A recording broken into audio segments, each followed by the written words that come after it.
Application: weight on a spring. Suppose we have a weight hanging from a spring. Now right now it's just sitting there. We call this the resting position of the weight. But somebody's going to come and pull the weight down and then let go. Let's watch what happens. Now you can see that the weight oscillates then from the position it was pulled down to, up and down, up and down, up and down. Now let's say the weight is initially pulled 3 inches below that resting position before it's released, and that it takes half a second for it to return to that position. Let's watch again to make sure we see what's happening. So it starts 3 inches below. You can see then it goes about 3 inches above, below, over and over and over, passing that resting position along the way. Well, because those distances repeat over and over and over, we can use a trig function to describe what's going on.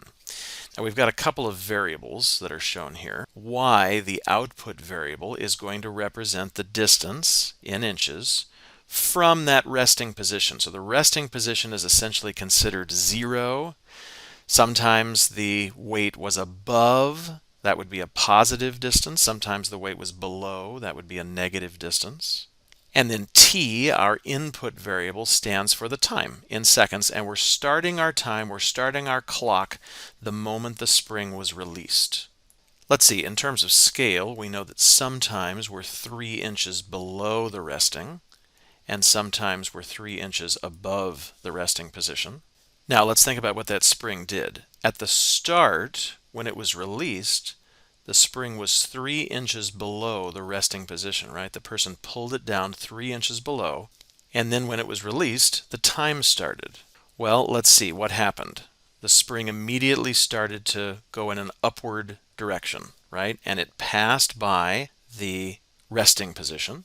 Then it kept going higher until it was 3 inches above the resting position. Then it started to go down. It passed the resting position again on the way down, and eventually it was back down to being 3 inches below, and then of course the whole thing started over again.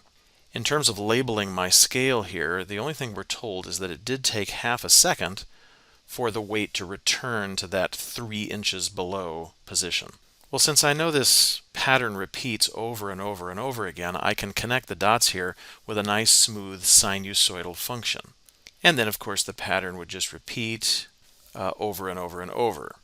Let's see, if the whole period is half a second, then half of a half would be a quarter second, and half of a quarter would be an eighth of a second. So we're counting by 1/8, 1/8, 2/8. This would be 3/8, and then 4/8 reduces to 1/2. So I've got a very well labeled picture here.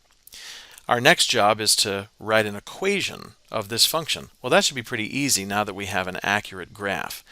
Our first choice, which of the basic shapes does this represent? Well, what I see in one period there is the ghost. That's reflected cosine. How about the amplitude? That would be this distance here, which is clearly 3. Well, now I know my a value. The a must be -3, the negative from the reflection and the 3 from the amplitude. My period, I've known from the beginning it's 1/2. That's when everything starts to repeat again. Well, I can use that to figure out the b. We have our little formula, b equals 2 pi over p. That gives me 2 pi divided by 1/2. Dividing by 1/2 is the same as multiplying by 2 over 1, which means I get an answer equal to 4 pi. So my b is 4 pi. I now have enough to write the equation. It would be y equals -3 cosine 4 pi and then t here instead of x. And so here's an equation that describes the position of that weight as it was oscillating on the spring. Well, this leads to a new concept called frequency, and let me see if I can explain. We said that the period was equal to 1/2. What if I tried to attach some units to that? What is the meaning of that 1/2? Well, we knew it was half a second for one cycle to complete. We could write half a second per cycle. Well, frequency is defined as the reciprocal of the period.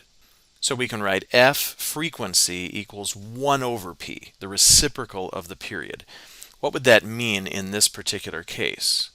Well, we know that the reciprocal of 1/2 would be 2 over 1. In other words, 2.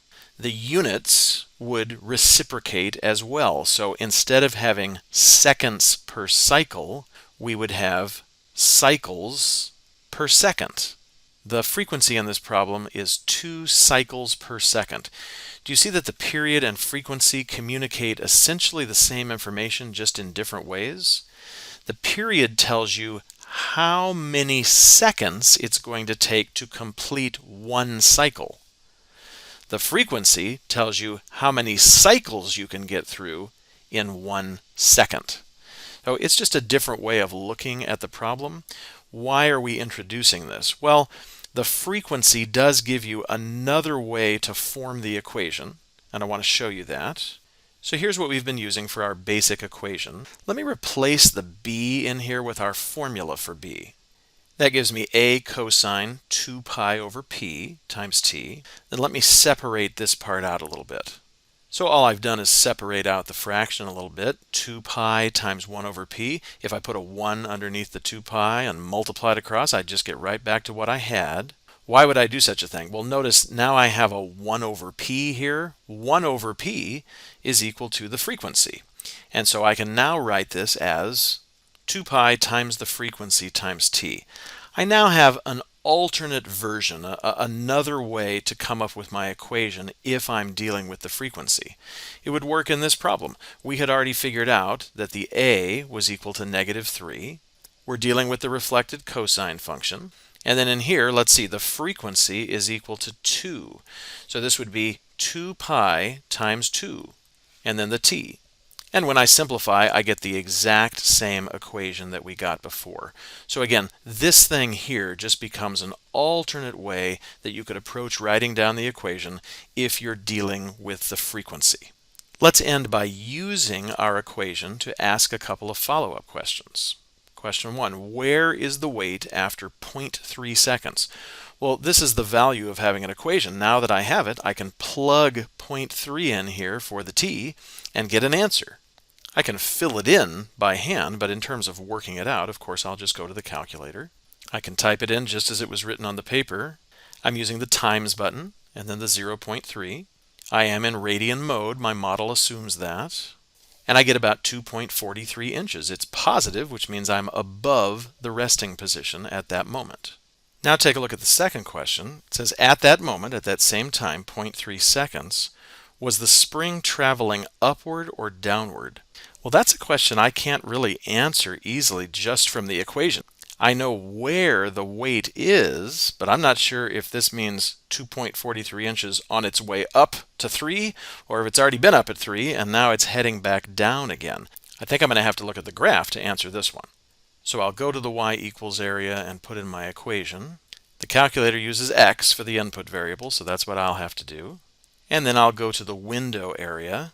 Let's see, to match what we did on paper, we went from 0 to half a second. And we were counting by 1/8. I can type that in 1 divided by 8. On the y-axis, this looks great. We were going -3 to 3 and counting by ones. I'll hit graph, and so of course here's the same picture we drew on the paper. I could have done this to answer the first part of the question, right? I could have used trace, and I could have typed in 0.3, and the calculator would take me to that 2.43 mark. The advantage of doing that is, of course, I can tell now here was the weight on its way up, and at the spot I'm interested in, it's clearly on its way down. And so the graph was able to provide me with the information I needed. Thanks for watching.